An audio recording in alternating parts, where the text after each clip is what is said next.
In 1849, a German immigrant lands in Detroit with just $150 and a wheelbarrow. 135 years later, his family controls an approximately $9 billion beer empire. But 20 years after that peak, they go completely broke. Sounds like something straight out of a movie, right? Well, this is the real story of the Stroh family, the richest German family in Michigan who built America's third-largest brewery and then destroyed every dollar through debt, bad decisions, and one catastrophic CEO who did the unthinkable. Let's break it down. The peak, when everything looked perfect. Let's start at the top, because to understand how far they fell, we need to see how high they climbed. In 1988, the Stroh family controlled $700 million in brewing assets, which is approximately $9 billion in today's currency when you adjust for inflation. Forbes ranked them among America's wealthiest families. They owned the nation's third-largest brewery, trailing only the giants Anheuser-Busch and Miller. The fortune was distributed among roughly 30 family members through a complex trust structure that had preserved family control for over a century. Peter Stroh served as CEO and the dominant figure of his generation, the man calling all the shots. He had assumed the presidency back in 1968 and the CEO role in 1980, inheriting a profitable regional brewery that was generating serious cash flow year after year. But Peter wasn't satisfied with being a rich regional player. He wanted to compete nationally with the industry giants or die trying. Spoiler alert, he chose death, but we'll get to that. Here's what made the Stroh fortune different from a lot of billionaire dynasties. The family lived relatively modestly by ultra-wealthy standards. No massive yacht collections, no private jet fleets, no trophy mansions scattered across 5 continents. Their fortune was concentrated almost entirely in the business itself rather than diversified across investments. This concentration would prove absolutely fatal when the business eventually collapsed, because when the brewery went down, everything went down with it. The dividend expectations, though, those were lavish as hell. Eric Stroh, who headed marketing, received $800,000 annually just in dividend payments during the 1990s. And that was on top of his substantial salary for actually working there. His shopping trips to auction houses, paying top dollar for expensive antiques and artwork, even as the company struggled financially, perfectly shows how divorced the family had become from business reality. They were spending like billionaires while the foundation crumbled beneath them. The company remained entirely family-owned, with no independent board of directors, no professional succession planning, and no mechanism to balance competing interests between family members who actually worked in the business versus those who just collected dividend checks. This governance vacuum, this complete lack of outside oversight, would prove catastrophic. The beginning, from wheelbarrow to a billion-dollar empire. The dynasty began in 1849 when Bernhard Stroh fled the German Revolution with $150 in his pocket and a closely guarded family beer recipe that had been passed down through generations. He landed in Detroit at age 26 and immediately recognized an opportunity that most people would have missed. The city's pure Great Lakes water was absolutely perfect for brewing beer. The following year, Bernhard established his brewery and began the most American of entrepreneurial journeys, selling his bohemian-style Pilsner door-to-door from a wheelbarrow. Imagine that for a second. A German immigrant pushing a wheelbarrow full of beer through Detroit streets, knocking on doors, convincing people to try his product. That's not just hustle, that's building an empire one bottle at a time. Bernhard's innovation extended beyond just salesmanship. In 1865, he adopted the heraldic lion emblem from Kyrberg Castle in his native Germany, establishing a brand identity that would endure for over a century. That lion became synonymous with quality, adorning every single bottle alongside the family signature, a personal guarantee that what you were drinking met Stroh standards. The second generation, led by Bernhard Jr. and Julius Stroh, navigated the business through transformative challenges that would have killed most companies. Julius's tenure beginning in 1908 introduced what became the brewery's defining characteristic and competitive advantage.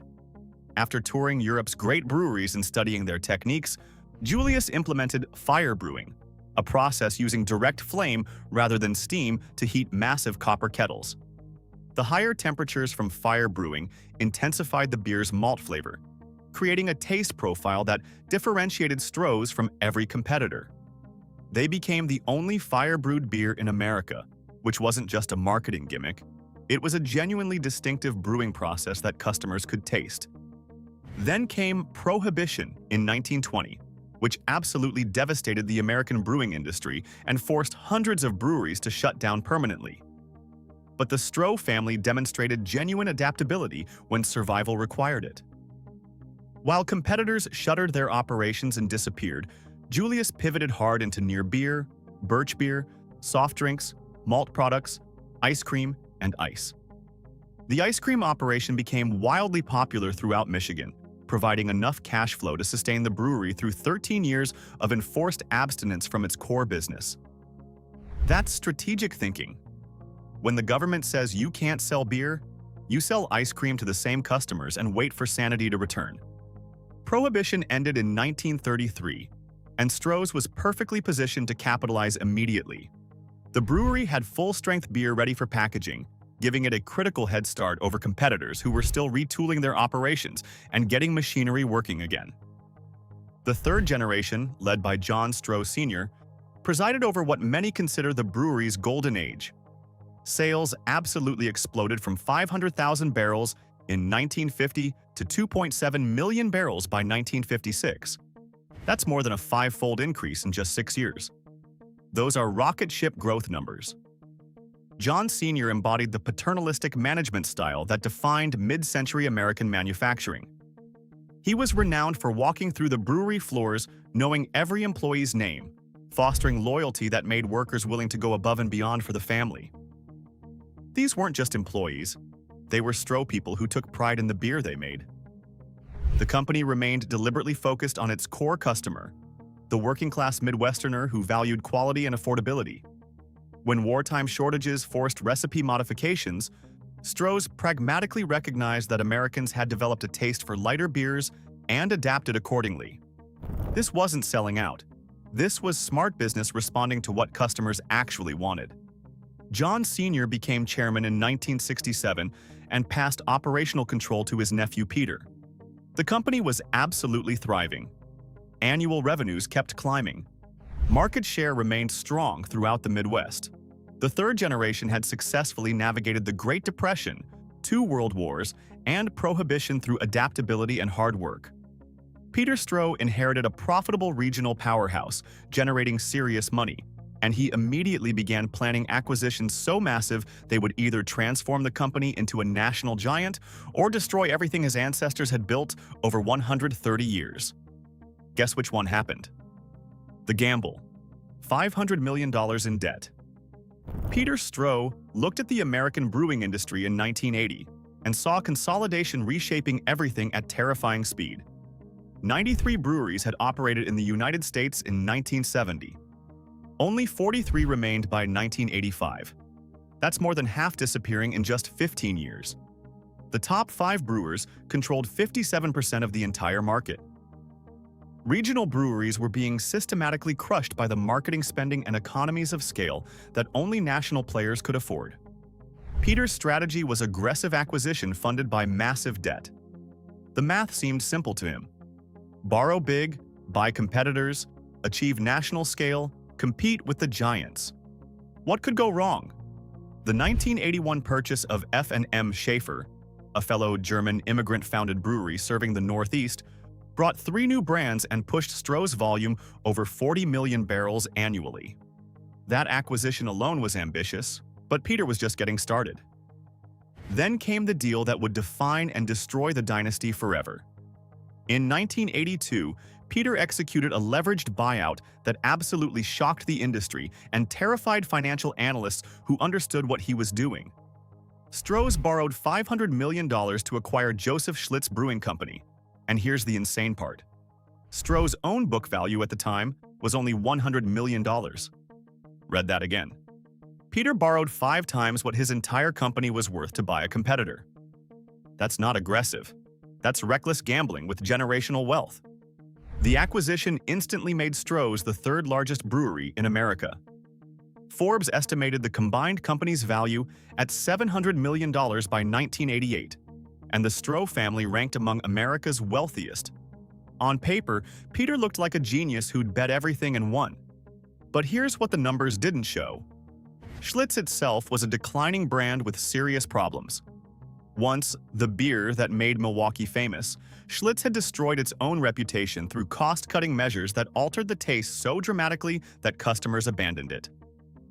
Peter had just paid $500 million for a damaged brand, losing market share.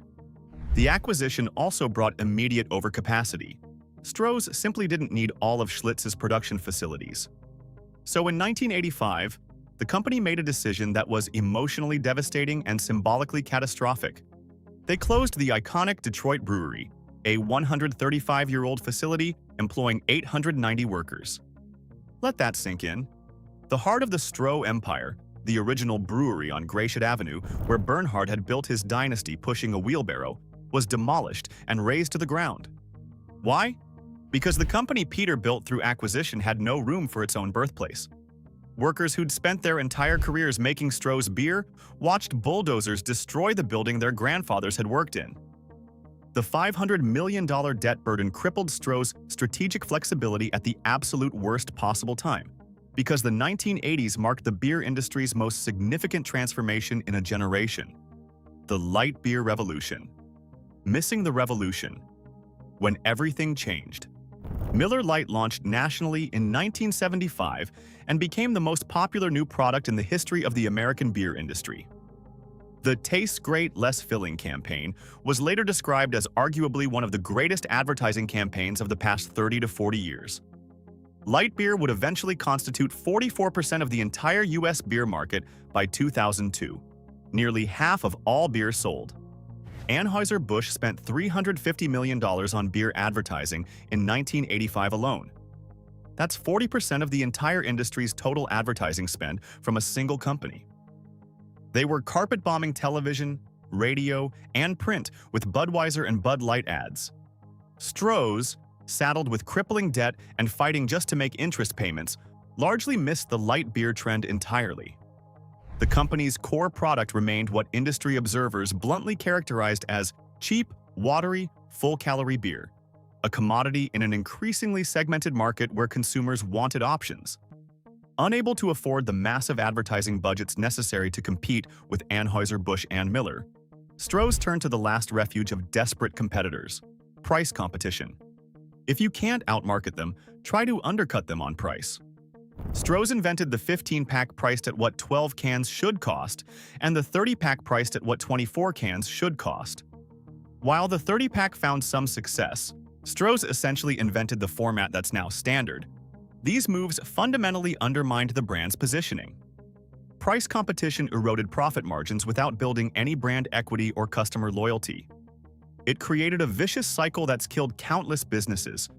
Declining profits reduced marketing budgets, which further commoditized the brand, which necessitated more price competition, which reduced profits even more. Death spiral economics. The Coors family from Colorado overtook Stroh's as the nation's third-largest brewer by the end of the 1980s, knocking them down a spot just as debt pressure mounted. In August 1989, Stroh's announced a merger with Coors for $425 million. The deal would have provided desperately needed capital to service all that debt while giving Coors instant national scale. For the Stroh family, it represented salvation, an exit that would have preserved substantial wealth and let them escape the disaster Peter had created. Then Coors backed out, after due diligence revealed the depth of Stroh's operational problems. Their accountants looked under the hood and basically said, absolutely not. The deal collapsed, and with it, the Stroh family's best chance at a graceful exit. The desperation moves. Everything goes wrong. For the first time in company history, Stroh's could not pay dividends to family members in 1989. The shock was absolutely profound for a family that had grown accustomed to regular distributions for over a century. Suddenly, the money spigot had shut off, and reality hit hard. Peter hired legendary advertising executive Hal Riney in desperation to rebrand Stroh's as a more upscale product that could command higher prices and better margins. Riney's solution was radical and, in retrospect, absolutely insane. Remove the beloved family signature from the label that had been there since 1865. Replace it with modern block lettering. Discontinue the value-priced 15-pack and 30-pack offerings. Raise prices across the board. The product itself remained completely unchanged. Same beer, different label, higher price. Consumers weren't stupid. They noticed immediately. Stroh's beer sales plummeted over 40% in a single year. 40%. That's the largest sales decline in beer history, a record that still stands. According to Ed Benfield, the company's former director of market research, market share collapsed from 13% in 1983 to 10.5% in 1989 to a devastating 7.6% by 1991. Peter Stroh acknowledged the crisis in a 1992 Forbes interview with painful understatement.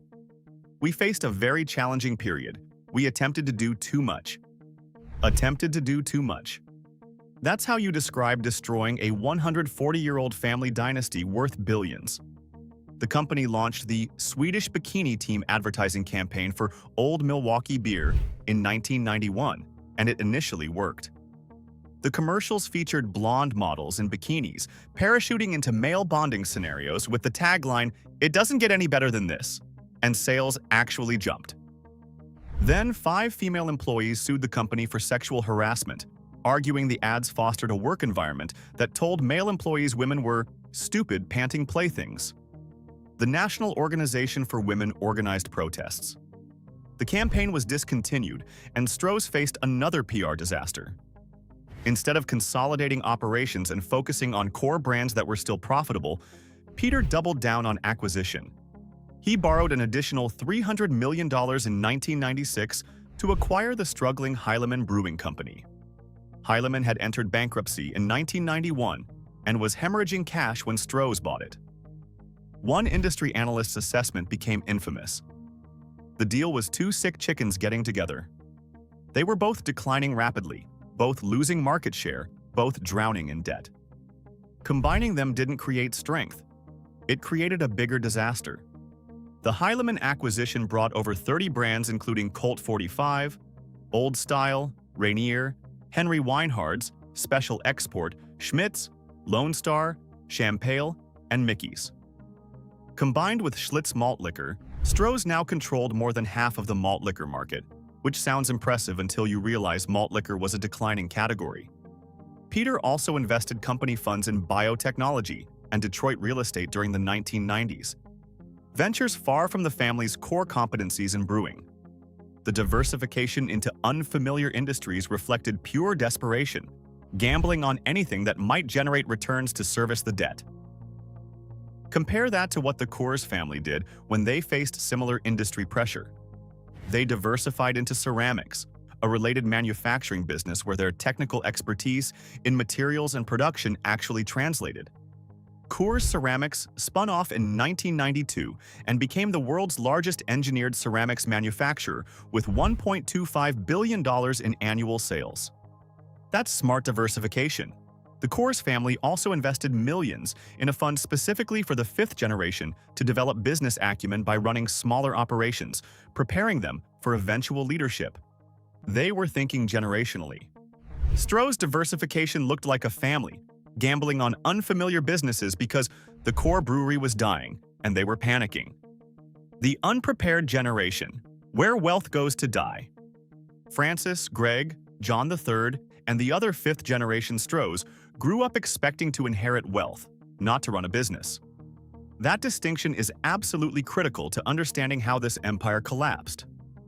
Francis Stroh later wrote a memoir revealing a generation raised in Grosse Pointe mansions, educated at elite private schools, accustomed to shopping trips to London, expecting lavish lifestyles to continue indefinitely without them having to do anything particularly difficult.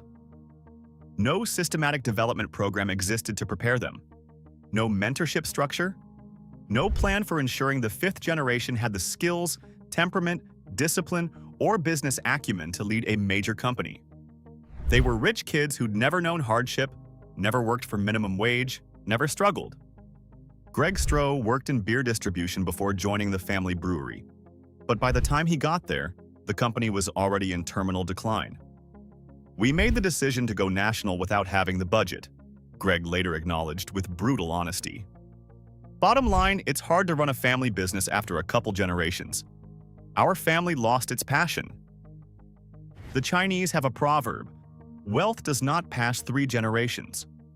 Research consistently shows that 60% of family fortunes do not survive the second generation, and 90% are completely exhausted by the third. The pattern repeats across cultures and centuries. The first generation creates wealth through intense work and sacrifice. The second generation maintains it while enjoying benefits their parents never had. The third generation, having never known hardship or struggle, destroys everything through entitlement and catastrophically poor decisions. Bernhard Stroh arrived in America with $150 and built a brewery through door-to-door wheelbarrow sales. His sons and grandsons navigated Prohibition, the Great Depression, and industry consolidation through adaptability and relentless work. The fourth generation viewed the brewery primarily as a source of dividend checks rather than a business requiring constant innovation and investment. John Stroh III, a fifth-generation family member, assumed the CEO role in 1998 when the company was already circling the drain. The dynasty that had survived the Great Depression, 2 world wars, and Prohibition could not survive the decisions of its fourth-generation leader and the unpreparedness of its fifth generation. The end. Selling for scraps. The Stroh family made the only decision remaining in February 1999. They sold the company in pieces to Miller Brewing and Pabst Brewing for approximately $350 million total. Miller acquired the Henry Weinhard's and Mickey's brands. Pabst purchased the remainder. Stroh's, Old Milwaukee, Schlitz, Schaefer, Old Style, Schmitz, Lone Star, Special Export, and Rainier. John Stroh III's statement captured the emotional devastation perfectly. "My family and I struggled with this decision. Emotionally, it was an extremely difficult one to make, knowing that it would impact our loyal employees and recognizing that it would mean the end of our family's centuries-old brewing tradition that had become, in essence, an important part of our identity." Of the $350 million sale price, approximately $250 million went immediately to pay down accumulated debt. The remaining $100 million was placed in a fund for surviving family members, 30 descendants of Bernhard Stroh, whose wheelbarrow brewery had grown into an empire. That $100 million represented less than 1.5% of the family's wealth just 11 years earlier. In 1988, they controlled $700 million worth about $9 billion today. By 1999, 30 people were splitting $100 million. The fund was completely depleted by 2008. Gone. Every dollar spent, nothing left. Consider the counterexample that proves this didn't have to happen. Yuengling, America's oldest brewery, founded in 1829. When Dick Yuengling took over the struggling family business in 1985, the exact same year Stroh's closed its Detroit brewery, he made the complete opposite choice. Rather than pursuing national expansion funded by debt, Yuengling focused obsessively on regional dominance, eventually expanding to just 22 states. The company remained privately held, avoided debt like poison, and focused on operational excellence and product quality. Dick Yuengling is now a billionaire. The company is still family-owned and thriving. "We listen to ourselves and our past generations and our consumers," notes Debbie Yuengling, a sixth-generation family member now helping run things. "We make good liquid, and we don't want to necessarily stray from that just to keep up with what the industry is doing." The Coors family remains among America's richest with an estimated collective net worth of $5.3 billion. The Stroh family has nothing. What does it teach us? Key takeaways. Where Bernhard Stroh once rolled his wheelbarrow filled with beer, through Detroit streets, office buildings, and vacant lots now stand. The lion emblem still appears on bottles produced by Pabst, but the family signature, removed in that disastrous 1989 rebranding, never returned. In 1992, Peter Stroh admitted that the family attempted to do too much and ultimately lost the polite. In all honesty, this admission serves as the dynasty's epitaph. He attempted to compete nationally on borrowed capital he couldn't afford. He attempted to grow through acquisition rather than organic development. He attempted to reverse decline through rebranding rather than genuine product innovation. He attempted expansion when consolidation was needed. What he never attempted might have saved everything: hiring professional management early, avoiding catastrophic debt loads, investing seriously in light beer when the market shifted, accepting a reasonable exit before the company became worthless. The wheelbarrow brewery that became a billion-dollar empire returned to nothing. The heirs entrusted with its preservation became the agents of its destruction. And the saddest part? This was completely preventable. Every mistake was avoidable. Every bad decision had a better alternative. The Stroh family's fall proves that building wealth across generations requires more than just inheriting it. It requires discipline, humility, adaptability, and the wisdom to know when you're in over your head. Peter Stroh had none of those things when he bet the empire on debt-fueled expansion. His descendants paid the price. And that's a wrap on the roller coaster story of the richest German family in Michigan who went on to destroy their empire themselves. What aspect of this story moved you the most? Let us know in the comments, and for more such interesting peeks into the lives of rich, take a look at Global Status.